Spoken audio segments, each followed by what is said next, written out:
नमस्कार, जय हिंद, वंदे मातरम। दोस्तों, आपका स्वागत है एमपी एग्जाम गुरु में। और इस वीडियो में मैं आपको कराऊंगा आरआरबी एनटीपीसी 12th लेवल के लिए बहुत ही बेहतरीन साइंस के क्वेश्चन। तो इस वीडियो को पूरा एंड तक देखना। वीडियो में कहीं भी कोई भी क्वेश्चन स्किप नहीं करना, वरना आप एग्जाम में ये क्वेश्चन अगर आएगा तो आपको बनेगा नहीं। तो चलिए इस वीडियो को स्टार्ट करते हैं। पहला क्वेश्चन, सर्वप्रथम प्रयोगशाला में जीन का संश्लेषण किस वैज्ञानिक ने दिया? तो इनका नाम क्या है? तो इनका नाम है हरगोविंद खुराना। क्या नाम है इनका? हरगोविंद खुराना। इसके बारे में डिटेल भी देखेंगे, क्योंकि हरगोविंद खुराना को नोबेल पुरस्कार भी मिला है। तो ये याद रख लेना कि हरगोविंद खुराना को नोबेल पुरस्कार मिला है। 1968 में इन्होंने कृत्रिम जीन का सफलतापूर्वक संश्लेषण किया था। ठीक है, तो ये चीज़ आपको याद रखना है। आगे देखो, मेढक के हृदय में कुल कितने भाग होते हैं? तो दोस्तों यहाँ याद रखना 3 भाग होते हैं। मेढक जो होता है उसके हृदय में टोटल कितने भाग होते हैं? तो 3 भाग होते हैं। ठीक है, याद रखना। देखो, उभयचर है, जैसे मेढक के हृदय में 3 कक्ष होते हैं, 2 अलिंद होते हैं और 1 निलय होता है। आगे देख लेते हैं, मानव हृदय में कितने प्रकोष्ठ होते हैं? तो गाइस ये होते हैं 4। कितने होते हैं? 4 होते हैं। अब देखो, इसमें 2 अलिंद और 2 निलय होते हैं।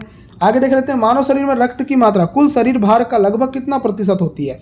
तो याद रखना 7%।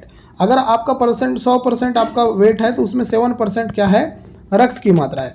आगे देख लेते हैं नेक्स्ट, मानव शरीर में प्रचुर मात्रा में पाया जाने वाला तत्व कौन सा है? तो इसका नाम है ऑक्सीजन। ऑक्सीजन जो है वो मानव शरीर में सबसे ज़्यादा मात्रा में पाया जाने वाला तत्व है। ऑक्सीजन जो है दोस्तों हमारे शरीर में 65% पाया जाता है, और ये जल के रूप में ज़्यादातर पाया जाता है। ठीक है, आगे देखिए नेक्स्ट, मानव शरीर का सामान्य तापमान लगभग कितना होता है? दोस्तों याद रखना, फ़ारेनहाइट में 98.6 डिग्री फ़ारेनहाइट होता है। ठीक है, चलो आगे देख लेते हैं नेक्स्ट क्वेश्चन। गुणसूत्रों की खोज किसने की थी? तो गुणसूत्रों की जो खोज की थी उसका नाम है वाल्डेयर। वाल्डेयर ने क्या किया था? गुणसूत्रों की खोज की थी। दोस्तों, अगर आपको सुपर सिलेक्शन नोट्स चाहिए और ऐसे प्रश्न चाहिए जिनसे आपको सिलेक्शन हो जाए, आपको कुछ नहीं करना है। एक नंबर दे रहा हूँ मैं, स्क्रीन पर ये दिख रहा है, 9243449122। ये नंबर दिख रहा है ना आपको, 9243449122। इस नंबर पर आप व्हाट्सएप पे मैसेज करिए, सर हमको सुपर सिलेक्शन प्रश्न दीजिए। आपको मैं सुपर सिलेक्शन प्रश्न दूंगा, जिसको अगर आप पढ़ोगे तो आपका सिलेक्शन हो जाएगा। तो जिसको भी चाहिए इस नंबर पर मैसेज करिए। आगे देखिए, गुणसूत्रों का निर्माण किस पदार्थ से होता है? गाइस याद रखना, इसका आंसर आ जाएगा क्रोमेटिन से। आंसर आ जाएगा सी आंसर। आगे देख लेते हैं नेक्स्ट क्वेश्चन, मनुष्य में कुल क्रोमोजोम कितने होते हैं? मनुष्य में क्रोमोजोमों की संख्या होती है 46। कितनी होती है? 46। आंसर क्या आएगा? आंसर आ जाएगा बी आंसर।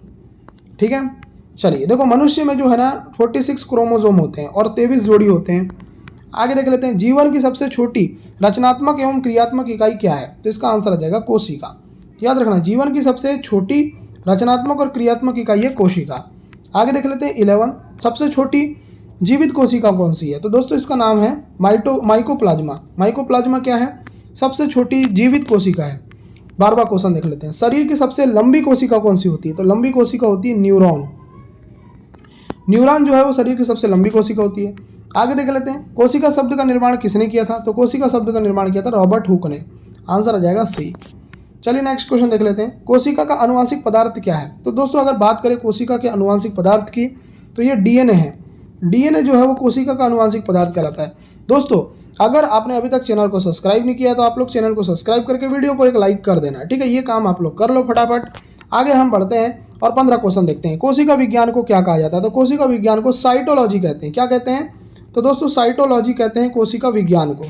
आगे देख लेते हैं नेक्स्ट क्वेश्चन 15, कोशिका के भीतर ऊर्जा उत्पादन का केंद्र कौन होता है? तो गाइस ये होता है माइटोकॉन्ड्रिया। माइटोकॉन्ड्रिया क्या होता है? कोशिका के भीतर ऊर्जा उत्पादन का केंद्र होता है। 17 क्वेश्चन, समसूत्री विभाजन कहाँ होता है? समसूत्री विभाजन होता है कायिक कोशिकाओं में। आंसर आ जाएगा सी आंसर। आगे देखिए 18 क्वेश्चन, अर्धसूत्री विभाजन कहाँ होता है? तो अर्धसूत्री विभाजन होता है लिंगी जनन कोशिकाओं में। आगे देखिए नेक्स्ट क्वेश्चन, आलू किस प्रकार का कंद है? तो जो आलू है ये स्तंभ कंद है। कैसा है ये? स्तंभ कंद है आलू। ठीक है, चलो आगे देख लेते हैं 20, अदरक और हल्दी किस प्रकार के कंद है? तो अदरक और हल्दी ये है प्रकंद। क्या है ये? प्रकंद। आगे देखिए 21, धनकंद का उदाहरण निम्नलिखित में से कौन सा? तो धनकंद का उदाहरण है आपका गाजर। ठीक है, आगे देखिए, प्याज किस प्रकार का कंद होता है? तो प्याज होता है आपका सल्क कंद। क्या होता है? सल्क कंद।